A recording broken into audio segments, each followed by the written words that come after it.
Context. It changes the meaning of a question. I've just been introduced. Could I borrow $20? Well, if you refuse me, it doesn't matter because we don't have a relationship. When you were out at lunch today with friends, did any of you forget your wallet? Did you have to borrow $20? Well, friends are equals. That's okay, and you don't really think about it again. How about somebody who's older? How about somebody who's 85, 90 years old? Somebody whose health maybe is starting to change. Maybe they're getting a bit more isolated. How about when they're asked, could I borrow $20? In that context, they're thinking, if I refuse, does that mean you won't come back and visit me again? If I accept, does that mean that you'll keep asking?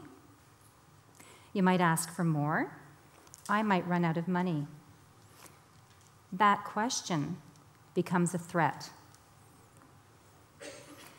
Look at it in the context of the family wallet. When the baby's born, we're so happy. That wallet's wide open.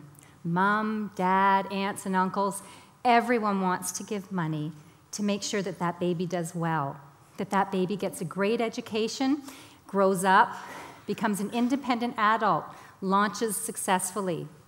The wallet starts to close a bit as the parents get older, as they move into their retirement years. They're no longer employed and earning income. They need to live off of their savings.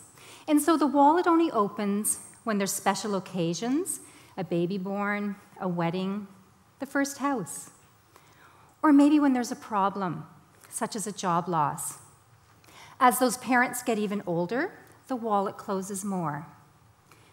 Those parents need to know that they have money to look after them as their health changes. And if that adult child comes along and starts asking for money from those parents who are 85 or 90 years old, those parents get concerned. And in fact, that simple question becomes the financial exploitation of older adults. I want to acknowledge that the way we talk about money is not universal. We have cultural differences and value differences. And certainly family dynamics are different as well. Some families are well bonded. They communicate very well.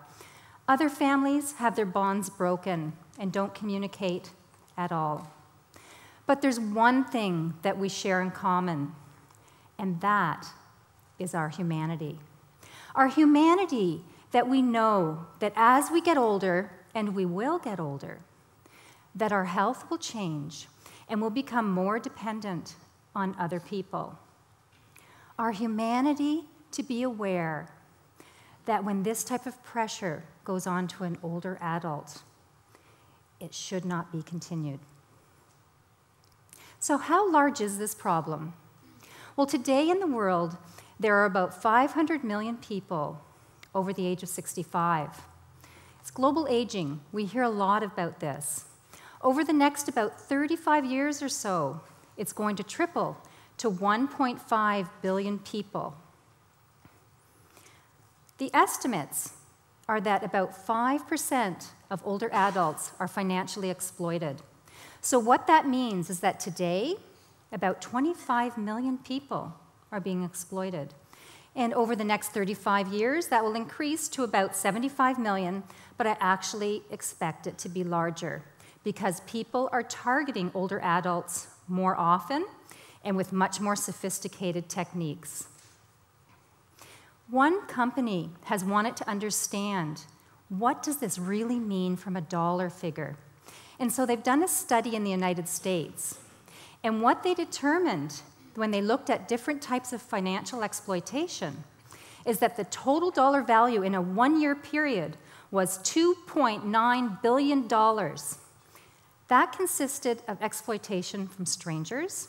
Those are the things that you tend to hear about on the news, the scammers, the fraudsters. But the exploitation also comes from people you love and people you trust, neighbors, friends, and even family members. The total value that they determined in their study, the average value that they determined for a loss in their study was $146,000 in that trusted relationship. So those trusted friends, neighbors, and family members. Can you imagine at the age of 90, for example, to have had $146,000 taken from you by someone you loved, someone you trusted? Can you imagine the hurt and the shame? No wonder it's underreported. Can you imagine when you are older, not knowing how long you're going to live and how your health is going to change, that you have lost $146,000 from your savings? Can you imagine the fear? I want to transport you to being an older person. You will become 90 years old, and chances are that you actually will. In fact, some of you will end up becoming 100 years old. You have recently lost your spouse. You've never managed money before. You don't know what to do. You are starting to experience memory changes. Cognition is changing. You are experiencing some physical changes. You can't get out as often as you used to, especially when the weather is poor. You're not having any health changes. But your friends and family members have started to pass away, and you're lonely. You're becoming depressed. You're isolated. You are vulnerable. I am the exploiter. My methods, entitlement, manipulation, and self-righteousness. I'm so glad that you let me come over and help. Now that Dad's passed away, it's really bringing us closer together, that you're letting me help with the money. You know, I've had a lot of success with my investments, and it really bothers me to see your money just sitting there, really not doing a whole lot. You know, if you put my name in some of your accounts, the banking and the investment accounts, I could really do something with it. I could make it grow.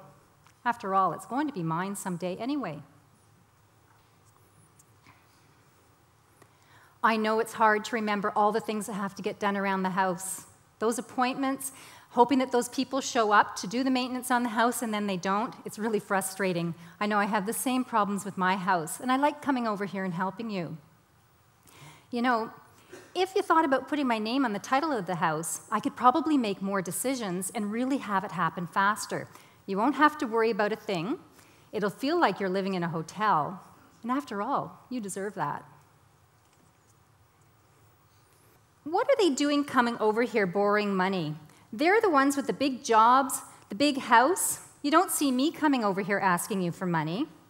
I run all over the place. After the kids, I've got my full-time job. I come over here and look after you. I don't get it. I'll never leave you alone. You won't have to worry about anything because I'll never ask for money. Nobody cares for you like I do. The financial exploitation of older adults must be stopped. The exploiter is insatiable. Don't let it start. The exploiter will say just one more time, don't let them continue. You are aware, you understand context. You know there is only one answer when you hear what seems to be a very simple question. Could I borrow $20? No. Thank you.